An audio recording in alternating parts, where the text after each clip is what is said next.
What's up, Star Fam? It's Michael from oneskyastrology. I'm going to look in this month's video at the lunar cycle starting February 11th, 2021. And as most of you know, we're going to look at this through the lens of constellational astrology, aka true sidereal astrology. So we're not going to look at this as if it's happening in Aquarius because, as you can see, it's happening in the stars of Capricorn. So the new moon late in the degrees of constellation Capricorn, the full moon in Leo opposite an Aquarius sun. So it will bring an Aquarian element into the frame of this month's whole lunar cycle, the expression of the entire cycle. But I just want to touch on, before we jump in, last month's cycle, because it led into this month's sequentially, of course, but thematically as well. And last month we saw a Sagittarian cycle with the new moon conjoined to Pluto. And this is really indicative of transformation, a process of change, transformation, even metamorphosis, and all its challenges. And those challenges were heightened by the Pluto-Eris square. The words of the month last month were shadow work and personal metamorphosis. And this cycle opens that up further, although in a nicer way, what I would expect to be a little kinder. We'll look at some of the timing and the sequence of this development this month. And interestingly, it's leading to the next cycle, the next new moon and next lunar cycle in March. And we'll take a sneak peek at that March new moon at the end of this video. Really powerful, really interesting alignments this month. So if we can align with these, kind of turn our sail to catch this wind, really some amazing potential to do, personal growth work around empowerment and, individuation, integration into whatever context we may find ourselves in our groups, in our societies. All right, so back to this view, we're looking at the heavens, and we can see that the stage here of last month's moon and the stars of Sagittarius gives way to a pile-up in constellation Capricorn, including, of course, the new moon. Also, Jupiter and Venus are together and very close in longitude and latitude. We have Saturn at home in Capricorn, and Mercury starts the cycle here as well. Neptune is moving into Pisces, and Uranus and Mars are moving through Aries. And all of this happens on one side of the zodiac. So we're going to take a little bit of a look at that too, because this provides a little bit of intensity, a little bit even of imbalance and complication. And in the Vedic astrology, they have a particular understanding of this that I'm going to kind of bring in as hopefully valuable.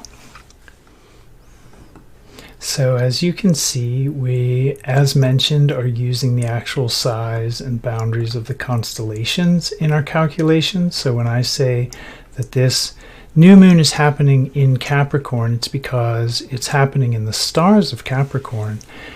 Now Capricorn and Aquarius sort of overlap each other, but the stars closest to the ecliptic are definitely Capricorns. So we're gonna take it as it's happening in the actual sky, as always on this channel. That's my practice, constellational or true sidereal. And for example, the mainstream Western world is placing Mars in Taurus right now, but we can see clearly that Mars and Uranus are in the bounds of constellation Aries. So I'm going to be talking about, in this video, especially Mars and Uranus in Aries. And that's why, we can see pretty clearly why. For more information on how things in the mainstream Western world got so, shall we say, different to the actual living skies, please visit me website there, oneskyastrology.com. Yeah, check it out. Come visit me. I have a whole page on true sidereal or constellational astrology, a little bit of the history of it, the context of it historically, the development of the mainstream Western model, and why it's inaccurate to the living skies. So I want to switch over to a 2D view. And here we are looking at a new moon in Capricorn with a rolling conjunction, actually not including Pluto, but a rolling conjunction bringing together all of the planets in Capricorn, which are Moon, Sun, Mercury, Venus and Jupiter together, and Saturn. And when I say together, I mean that they're in the same 12th degree of Capricorn. They're conjoined there, and they're also 8 minutes separated in 0 degrees, 8 minutes separated in latitude, equatorial latitude. And if you remember back to the December 21st, 2020 alignment of Jupiter and Saturn, the Great Conjunction, the Bethlehem Star, the Great Reset, this massive alignment, it was very important because they were very close, and their closeness was 6 minutes. 6 minutes of latitude. So we have Venus and Jupiter together, conjoined to very, very close, 13 minutes of longitude and 8 minutes of latitude. And a minute is a 60th of a degree, 1/60th. So we're at 0 degrees and just hairs, just fractions of degrees separating these two planets. Those two planets are probably going to save the day because, as you can see, we have a lot of square action. We have a lot of challenging, traditionally read as challenging aspects, and this cycle may express itself deep in Capricorn as a cycle of coming up against personal restriction. But before I get into all this Capricorn action and how that's going to express, I want to say that everything here, everything in Capricorn, literally is square to Mars in Aries. And that includes Saturn at home being square to Mars, and Saturn is also square to Uranus in Aries. So what we have, the basic signature here of this cycle is we have Capricorn energy square to Aries energy. We also have Uranus very close to Alpha Aries, Hamal, and we have this new moon in relationship to the Pluto Eris square. And we talked about this square last month as significant, especially to all the restrictions of 2020. We have this square still in effect, but the moon is in sextile and semi-sextile relationship to Pluto and Eris, which is a softer, more harmonious aspect, which is likely to bring the transformation of last month into a kind of frame of like working with any changes we were able to initiate and any personal growth and shadow work we were able to successfully bring into our lives. This month is likely to be around the energies of integration, around the energies of more harmonious flow with energies, the Pluto Eris square energies that last month could have been a little difficult.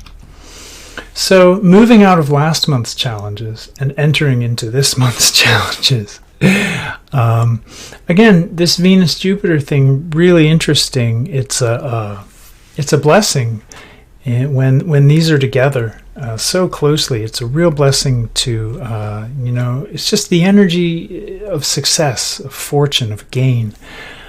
This is very harmonious energy, and when these two get together, there can be a real dislike of conflict.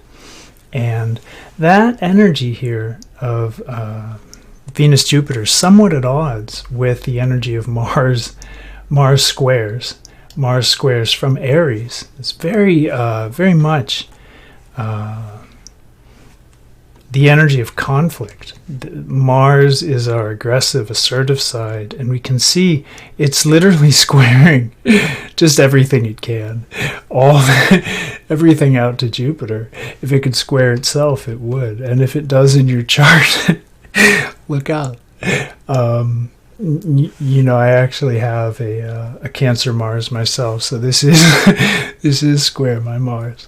So we'll see where this all goes for me. But I'm looking forward to a month of discovering through this blessed kind of opportunity to take a look at Capricorn and Aries energy, to energies that are, notoriously, at least traditionally, like the textbook interpretation of these energies is a little bit more difficult, in that Aries is around aggression and Capricorn is about like severity, discipline, restriction. So we'll look a little closer at Capricorn and Aries, and let's take a look at that right now. With Saturn at home in Capricorn, and as the dispositor of the new moon, we're really looking at a very strong Capricornian signature here. And I want to call everyone's attention to that, because there's actually nothing happening in Aquarius where many people, most of the mainstream world think this alignment is occurring. So Aquarius and Capricorn are very different, where Aquarius is rebellious and revolutionary and, a little bit more explosive and a more ecstatic. Capricorn is subdued. It's very reserved. It's a sign, a star sign, that imparts an energy to the planets within it as they move through it, of reservation. It can bring out fears and doubts. It can create the kind of restriction that ultimately allows us to conform. And that conformity can be a means to an end, the end of which being integration into society. Now, another way of saying that is that Saturn, through Capricornian energy, helps us to master ourselves through discipline, patience, through service, and that the essence of Capricorn, which is sort of like, restrictive, is actually of the nature of helping us surrender to the greater good of society. It's actually of helping us to conform. Without a sense of conformity to the greater social ideal, we're usually not able to meet society halfway. We're usually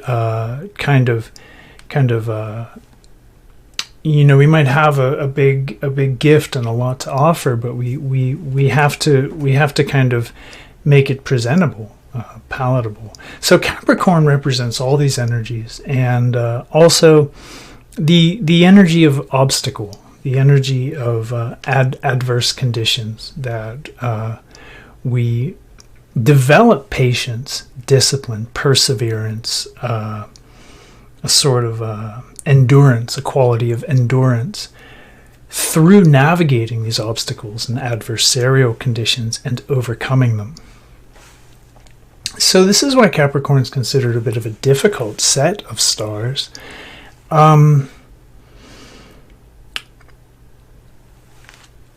And this in relationship to Aries, where we find the fires of our drive, our will, our personal urge to be, our personal urge. Aries is very much a willful, forceful, blunt, even crude at times set of stars. And Aries is very much concerned with meeting the needs and desires of its selfhood, of its personhood. It's kind of a basic ego impulse, like before even to have or to do, it's just I am. So really primal energy here, really primal energy of the nature of Mars, which is ruling motivation, excitement, drive, determination, libido, the raw life force, the urge to merge, as it were. And all of this with Uranus here on Alpha Aries Hamal and Mars at home. These energies, both of these energies are increased. Capricorn with Saturn at home and Aries with Mars at home. So we really have a pretty one-sided picture here of this new moon alignment that's going to act as a natal template, a sort of blueprint for the unfolding of the energies of the lunar cycle as they develop. And when we look at Aries and Capricorn, we see they're both cardinal sets of stars, in that Aries is considered cardinal fire and Capricorn cardinal earth.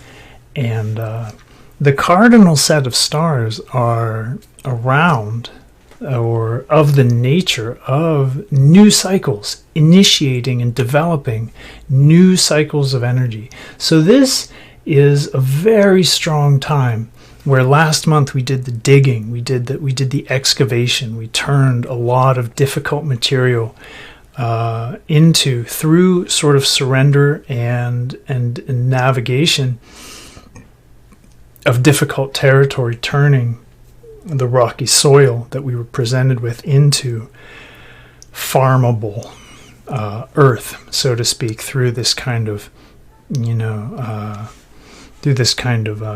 difficult process. This month we are given an opportunity here.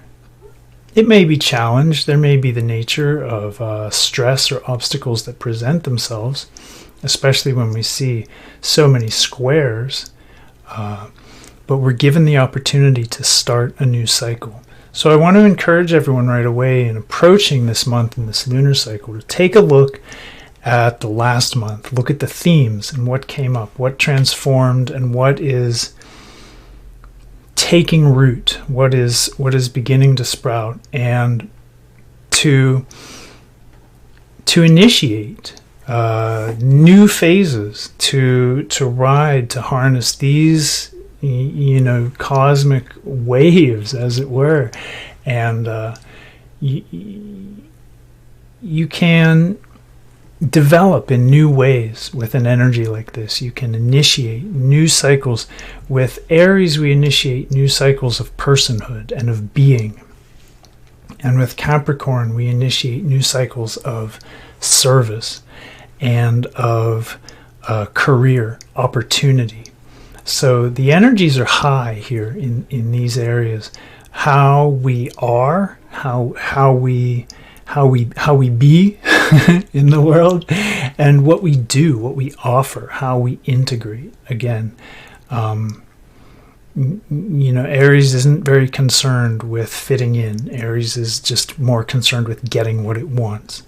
And Capricorn is very concerned with tempering that edge, that urge in order to serve or benefit others or integrate. In its lower dimensions, Capricorn can be self-serving, and when we get an Aries square, we have to be careful not to conform just so that we can make more money and just leave it at that. Nothing against making more money, but there are higher dimensions, there are higher angles of this experience here that are possible, that are available to us, and that we can reap the benefits of, in the sense that we'll get out of our experience what we put into it. When we invest on all levels, we're going to receive returns on all levels. So the higher angles of all of this, and we're definitely going to look at that broadly, are to continue the restructuring, the personal restructuring that was initiated last month, and which involved a square, primarily as the new moon was in conjunction to Pluto, square to Eris, involved a square between mutable fire Sagittarius and mutable water Pisces. And the mutable stars are sort of metamorphic. They're changing things. They're ending cycles. They're making way for the cardinal stars to initiate new cycles. And here we are now in Capricorn and Aries doing just that. I want to, first of all, I want to thank Jennifer Jacobsen at Soul Path Coaching for bringing to my attention a really, really interesting aspect from the Vedic world. And I really want to shout her out and invite everybody to go and check out Soul Path Coaching, check out what she's up to on YouTube, and keep your eye on her. And thank you, Jennifer, for bringing to my attention this, what Vedic astrology calls Kala Amrita Yoga, which is when all the planets are between the nodal axis, or between the two lunar nodes, south node and north node. On one side of it, that is the side that we're on, we have Kala Amrita Yoga, and if the planets were aligned on the other side, that is known as Kala Sarpa Yoga. And this is a little bit of a new development, in a recent development, I should say. This isn't like scriptural or from the astrological classics, but this is something that has arisen recently. So I always take a lot of interest in that stuff, actually. Nothing against the scriptures, not to diminish it in any way, but evolution's real. New discoveries are fascinating. A parallel in the modern Western world might be the use of harmonics, the recent discovery of harmonics, if any of you are familiar with those. If not, no, all I'm going to say is check them out. If you have software calculating harmonics, it yields fascinating results, man. And equally fascinating to me are these yogas. The Kala Amrita Yoga is a time of sort of imbalance. Everything's on this one side, and it can be distorting. It can be a little bit hard to get things to fall into place, to click. What's asked for here is actually that we lean away from the material world. The energy here is leaning away from the material world, and that's what's distorting. What's distorting is the energy in the heavens is like one of withdrawal from the physical, material, the brick and mortar world, into the dimensions of spirit and the inner journey. And it's an energy of retreat. And if we fight that, if we're trying to make worldly gains at this time, there can be resistance. But if we can surrender to that urge and go within and use this again towards the personal growth and the initiation of new cycles that I was talking about, but more in an Aries sense, more in a personhood sense than in a Capricorn and career and service sense. This isn't this isn't an energy that overall favors the making of money. In fact, you may want to save at this time and not overspend or not try overly hard to go after gains. It's an interesting idea, this yoga, and the idea on the other side, like I mentioned, the Kalasarpa yoga, when the planets are aligned between North Node and South Node. The idea is that there's an imbalance, a distortion, because things are drawn so overly toward the material, so into the material dimension, and what's being asked for there is a mastery of our urges and our impulses toward the physical things, the pleasures of the senses, and so on. Where, by contrast, what's being asked for in this yoga is that we just kind of accept the call to the spiritual journey, and we spend time, going within. We spend time in inward dimensions, cultivating our invisible world, our energies, our minds, our connection from that point of view. Interestingly, Donald J. Trump was born under the Kala Sarpa Yoga, the material one, the one that leaned toward the material world so heavily.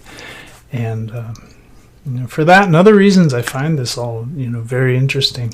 I don't want to go into territory I don't understand very well, but again, I want to thank Soul Path Coaching, Jennifer Jacobsen, for kind of tuning me into that, and I want to shout her out. Her channel is great, really interesting, up and coming Vedic work. So what we have when we look at the whole signature all together is we're sort of retreating temporarily from the usual dance of the material world. That's the Kala Amrita Yoga, and we're continuing this shadow work. Sextile Eris, harmoniously semi-sextile to Eris, to Pluto, and sextile to Eris. And we're continuing this work around issues of an Aries Capricorn nature. And that's going to be, Aries, aggression, violence, force, the urge to power.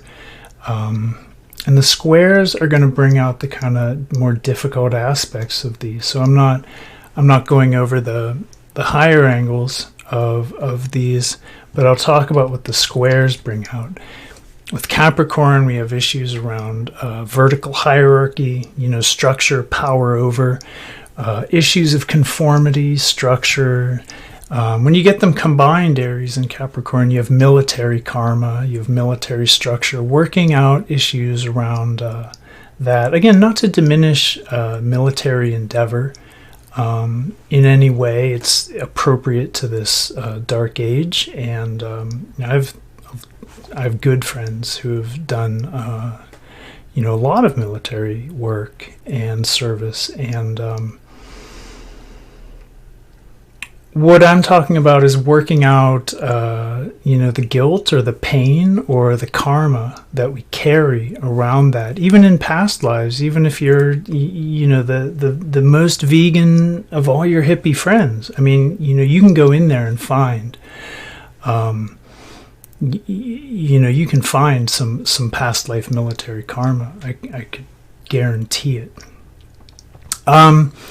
In Capricorn, we're dealing with issues of patience, of taking responsibility, huge Capricorn word, of discipline and of career.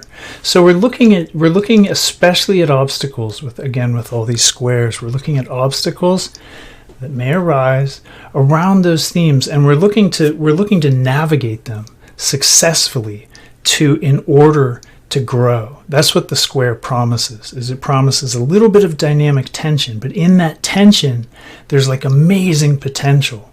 It's not like we're sextile up to Eris. That's like an easy arrangement. It's like, oh, okay, there may not be the challenges of chaos this month, but the rewards aren't going to be as great around that either.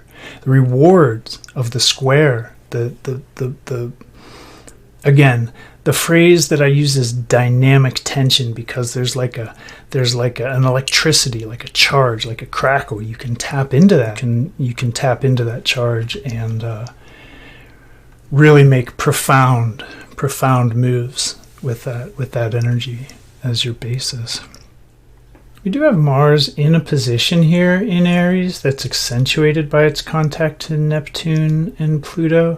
And this Neptune-Pluto arrangement is really interesting because, usually Neptune and Pluto come into sextile, I don't know, for about, I want to say 20 or 30 years. And this Neptune-Pluto sextile is like intergenerational.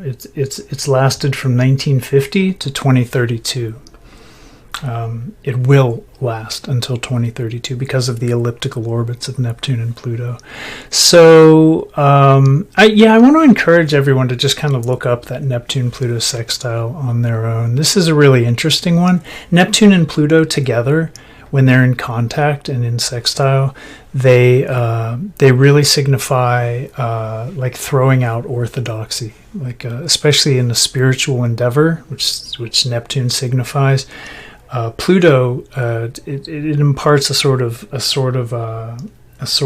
unconventional approach, and you see in these generations from 1950, the people that were born starting then and coming into and going through to those who were born under this alignment until 2032, we're going to see people who are very unorthodox, very heterodox in their spiritual relationship, and we're going to see people who have a deep and intense Pluto's buzzwords connection to spirit, Neptune's buzzwords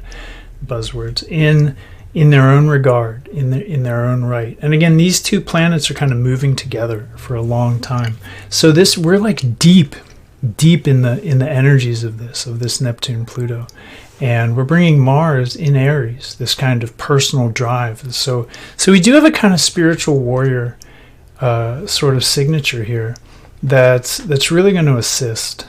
It's really going to aid all of the personal growth that could happen, that's really being asked for, all this retreat and inner work, and where we can make the most out of these alignments. And it's bringing Pluto's depth and intensity and Neptune's spirit as Neptune enters its home stars of Pisces, and Pluto, again, where we had the last new moon, kind of bringing this all in together into one kind of process. So just being aware of that, being able to lean into that. One way of saying it is that we might initiate new cycles of personal growth, Aries, Mars, through retreating into inner spiritual work, Kala Amrita Yoga, Neptune, and Pluto, and developing our own relationship, Pluto, Neptune, with the higher power of our understanding, whether that be some god or goddess or infinite consciousness or the blackness of the void, which is not black, by the way, because black's a thing and the void is not a thing. Or just the clear light of consciousness itself, like I said, it's another way of saying infinite consciousness. But wherever you are with this, the Pluto-Neptune arrangement is about finding your own relationship with it, outside of intermediaries, outside of orthodox structures and hierarchies, outside of intercessors. This is a sequence that will diminish the power of popes and increase individual spiritual connection. And with that, I want to say we've set the stage. We have examined the template. We've examined the template of the new moon, and I want to move on now to the first quarter moon on the 19th of February. So we're looking at the waxing quarter.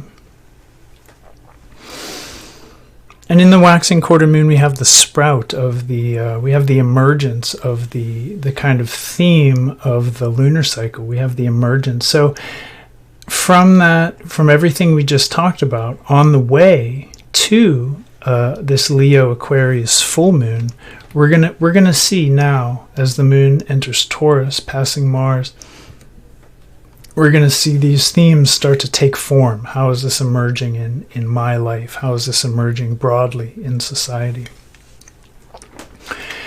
And with the moon here, we're still under the effect of Kala Amrita Yoga. So still I would expect this cycle to develop along, very spiritual pathways.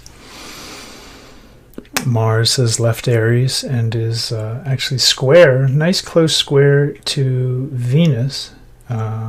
From Taurus, Venus is stars, so right on the cusp here, Aries-Taurus cusp, and this could really trigger some themes, especially as Mars ingresses to Taurus, kind of in a critical degree of Taurus, if you will. The first degree is always a kind of like emergent, even more intense degree.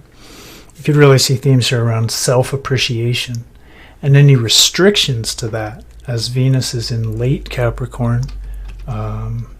We could see themes around restriction, Venus in Capricorn, to self-appreciation as Mars ingresses Taurus.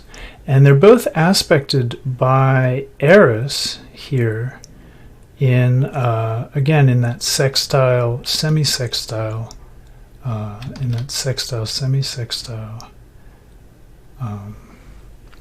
configuration. So we may see some of the deeper spiritual work, some of the more the shadow work come into play here around this restricted to self-appreciation.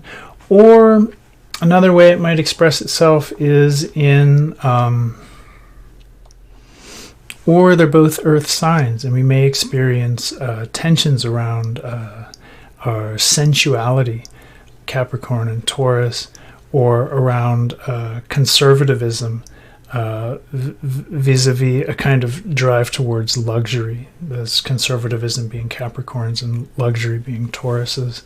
And remember, we're still in this Kala Amrita yoga, the yoga of the nectar of time, and so it would be a better time to lean into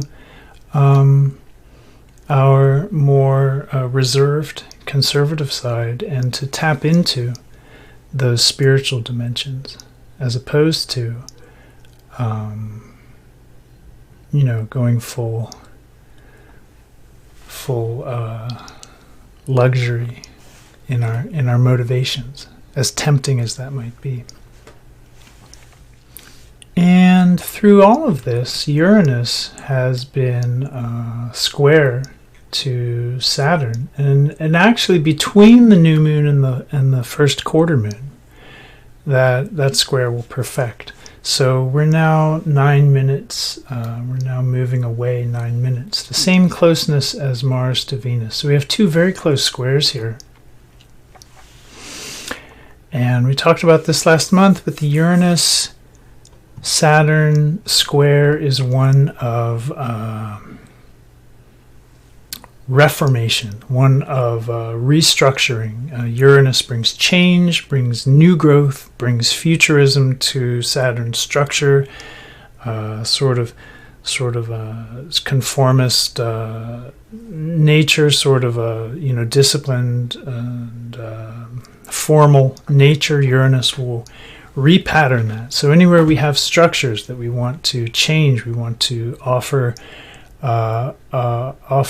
to the opportunity to new growth, and fitting in with this pattern of initiating new cycles of personal growth and integration into society, we have this very close arrangement, Uranus and Saturn. So in a lot of ways, the Mars is on the cusp of Aries, and Uranus and Saturn very close. Mars in a very very close square to Venus in Capricorn. The Aries Capricorn theme, even though there's been some movement here as we enter the first quarter moon, the Aries Capricorn theme is still very much the theme, the front and center theme. So I wanna just take a little time and look at this as it emerges before moving on. And we'll spend a little more time looking at the full moon in Leo. Yeah, so this full moon in Leo sees a lot of close aspects. If you look over here at the aspects, you'll see that you know, the whole first half of them is 1 degree and 0 degree aspects. So this could be an intense moon. It could be a powerful moon. We have Sun and Moon square and sesquisquare to Eris, so bringing that theme of shadow work into the frame of a Aquarius Leo axis. And I'm going to take a look at Aquarius and Leo, but I want to do it through the lens of what's happening, because we also have Uranus making trine sextile relationship to the moon. And again, all of this pretty close. Uranus at 1 degree 26 minutes and Eris at 0 degree 19 minutes. So, you know, what's happening here with Eris and Uranus, the two planets of you know, most chaotic potential, most upheaval and change, and you know, going to shake things up. And if we have a beat, if we have a rhythm, if we have a pulse, a pace, it's gonna throw it. It's gonna start drumming off beat. It's gonna give a syncopation. It's gonna you know, we were enjoying the symphony, and then someone started playing dubstep. So what does that look like from an Aquarius Leo you know, axis point of view? Well, Aquarius is concerned primarily with thinking for itself, you know, with individuality, with individuation, with becoming an individual, with becoming whole, and also with integrating into groups and within society, into clubs, organizations, structures. It's where we find, you know, friends. That's the big 11th house and Aquarius buzzword, but it's so much deeper than that. It's so much more than just, you know, casual relationships. It's it's pattern recognition. It's finding how we fit in. Not through a career way, not through a conformity way, and in so much integration like Capricorn in the 10th house, but in a true, like, let's get in where we fit in kind of sense, where our individuality can shine, and we're honored for who that is. It's also a very aloof and very impersonal set of stars.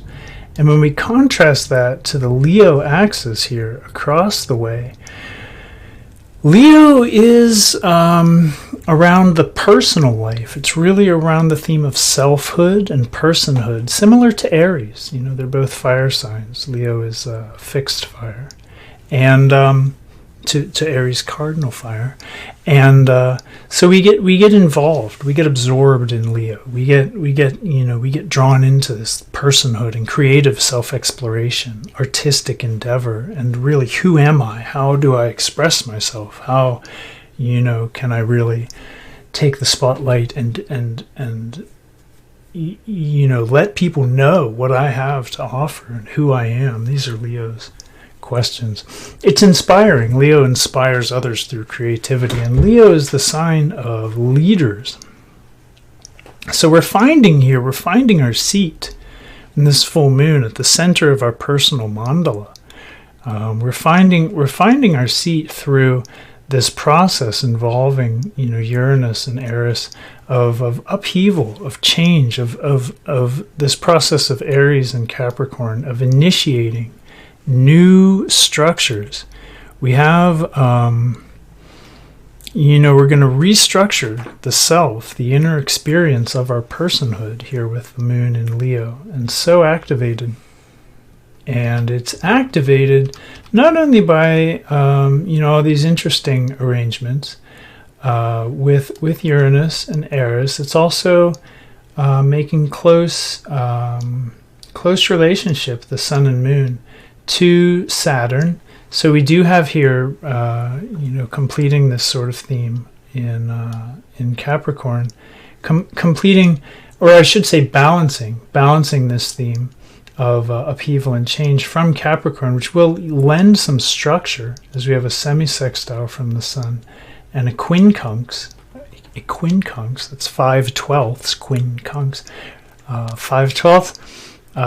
So we have a semi-sextile quincunx to Sun and Moon from Saturn. And even more importantly, if you ask me, the Moon is Yod. The Moon is Yod, which means 2 quincunx.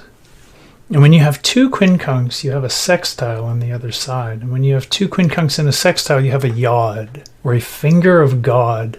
And the finger of God points to a body, and that body becomes driven. That body becomes activated, powerfully motivated to accomplish a goal.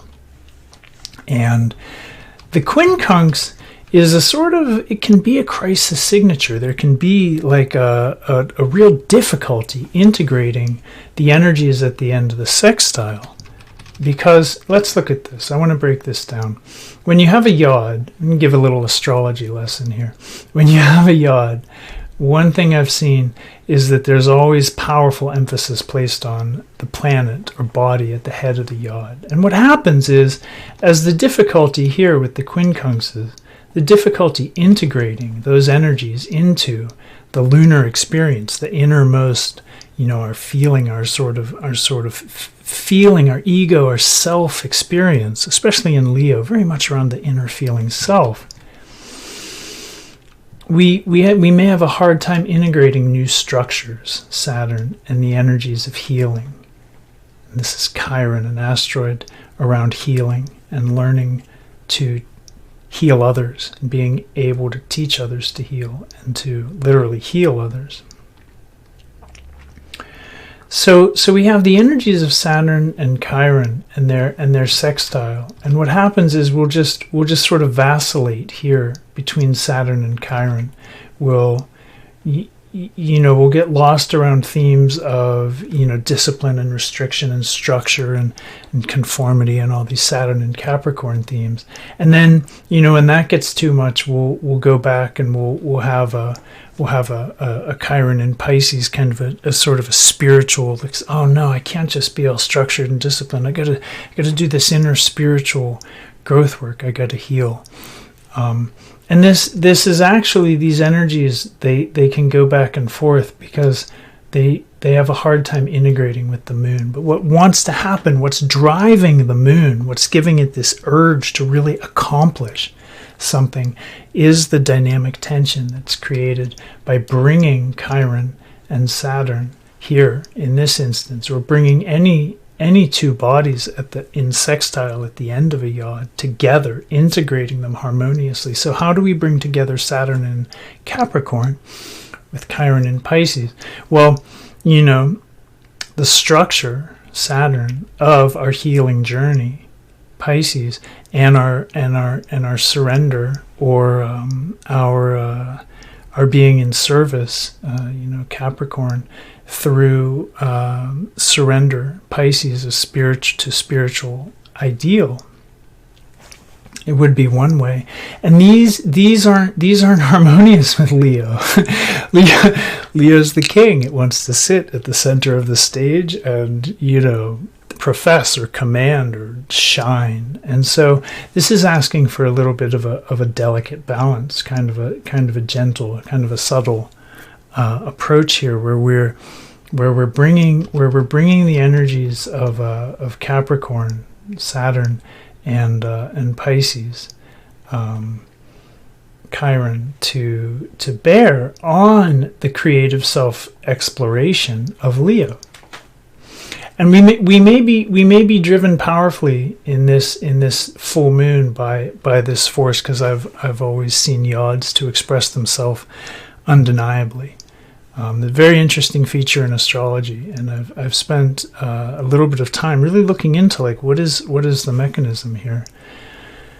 So even though the quincunx, always considered a very minor aspect, and the sextile here on the other side of the sky, not really seemingly overly related, I would say that this full moon, rather than it being a Leo full moon, and we're going to get all, theatrical and expressive and big up ourselves, I would say no. Actually, the driving energy here is asking for a continuation, from the other side of the sky, a continuation of these themes of surrender and service in Pisces, and of integration, structures, finding ways to organize our lives so that we can offer our gifts to others, and balancing that with our Leo side, how we shine, how we radiate, how we inspire, how we create, how we lead, how we command. So as this cycle continues, we're going to head towards the waning moon with really a full process here. This is a powerful process. And the waning moon is conjoined closely to the south node here. And when we're seeing moon with south node in the early degree of Ophiuchus, right on the Scorpio Ophiuchus cusp, first of all, we're looking at, with the waning quarter moon, a time of reflection, of internalization, and of integration. So everything that's been stirred up this cycle and activated in this Leo full moon, this yod to kind of bring home the fruit of this inner journey around initiating new structures, continuing that shadow work. Now we're reflecting on it in Ophiuchus. This is a desire and a drive to heal, to do the deep work, Scorpio Ophiuchus, to integrate. To my words for Scorpio Ophiuchus are always turning the poison into medicine, digging into the shadow areas where our treasure is guarded and reclaiming it, reclaiming our energy from those blocked and wounded places in our psyche. We may be reflecting here heavily on the past as South Node and Moon are together. And we are here at this activated point of square to the sun. There's tension between Moon and Sun. This is like a really key point in the cycle. And that point is around enjoying the fruits, reflecting on the cycle, and making way for the next cycle. We're kind of at a juncture here. And there's an interesting thing happening that's going to lead up to the next new moon, which is that the Sun and Venus and Neptune are together. And they're all three square this moon. And this moon is sextile to a Jupiter-Mercury connection, a conjunction. And when I see this, I see that at the quarter moon we're making way for the next cycle. And I want to say that the pattern here with Venus and Neptune together is one of universal appreciation, universal love, kind of higher love. We have a signature here of higher love in Aquarius and Pisces. We're right on this cusp, and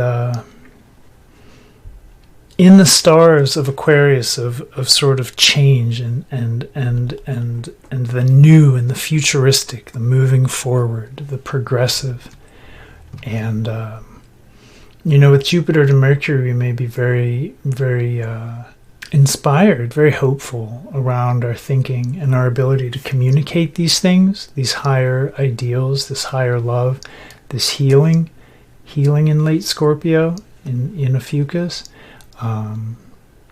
And I just want to encourage everyone to tap into the higher expression of this lunar cycle, because it has the potential to be challenging, but it also carries a potential to evaluate the structures within our personhood, within our psyche, around our very selfhood, and to liberate them by taking that bird's eye view, Aquarius, to our own creative self-exploration, where that full moon was in Leo, creative self-exploration.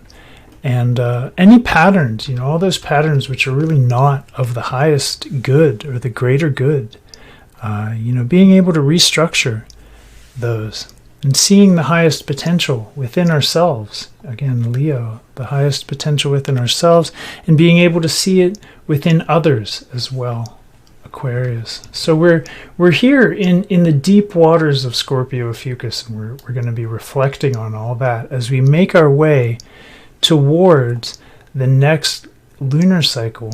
And I'm going to give a sneak peek here. This one also profoundly powerful in its arrangement. In the sun and moon are with Venus and Neptune, all in the early degrees of Pisces. Venus in particular in this critical degree, again this first degree of Pisces, and all of this being very dynamic from that point of view, as well as the sun and moon lying on the midpoint of this Uranus-Saturn square. So the theme here really around restructuring, as Uranus is 9 minutes from fixed star Alpha Aries Hamal, the head of the ram, really pushing through to restructure, to generate new shapes and forms, new patterns, and new habits, new conditioning in our minds, in our lives, and new ability to integrate our gifts into the world, into society, through a kind of a very spiritual journey here, a very spiritual journey on the Aquarius Pisces cusp. And I see here the potential. You may notice we're still on one side of the nodal axis, so we're still in this yoga around retreat and around spiritual endeavor. And I see as we move towards this next month, 13th March 2021, and our next new moon, we're gonna have time from the Scorpio Fucus cusp, where the waning moon takes place, to prepare and to integrate and to let go of really anything that's standing in our way, as far as being able to, again, just come to a more universal appreciation of each other and of the experience here, to kind of use this time, which has been taking us inward, to build spiritual connection to ourselves and to each other and to life very broadly. And with that, my friends, I want to bring this video to a close. I thank you as always for watching. I hope that you're able to start through my offerings and endeavors, and through any work that supports it, to start living in accord with the lunar cycles, living in harmony, living aware of kind of what phase the moon is in, where it's going, what these energies are. And I want to encourage you to take heart if you feel a little thrown, a little jangled, especially around themes of aggression this month. Just know that Mars is squaring everything from Aries, and that this is all about coming to terms with our, you could say toxic masculinity. That's it might be an appropriate phrase. You could say aggression. You could say our drive, our motivation, things that block it, things that restrict it, and turning all that into dust, turning on into dirt, turning just breaking up the rocky soil of the heart to plant the seed of this universal appreciation. That's what this cycle is about. So going into a sort of retreating mode of spiritual endeavor around that is really the summation of this cycle. And the next cycle is really starting off strong with the expression of a more powerful universal appreciation around agape, higher love, universal love. As always, I appreciate you all. I thank you for watching, and I'll see you next time.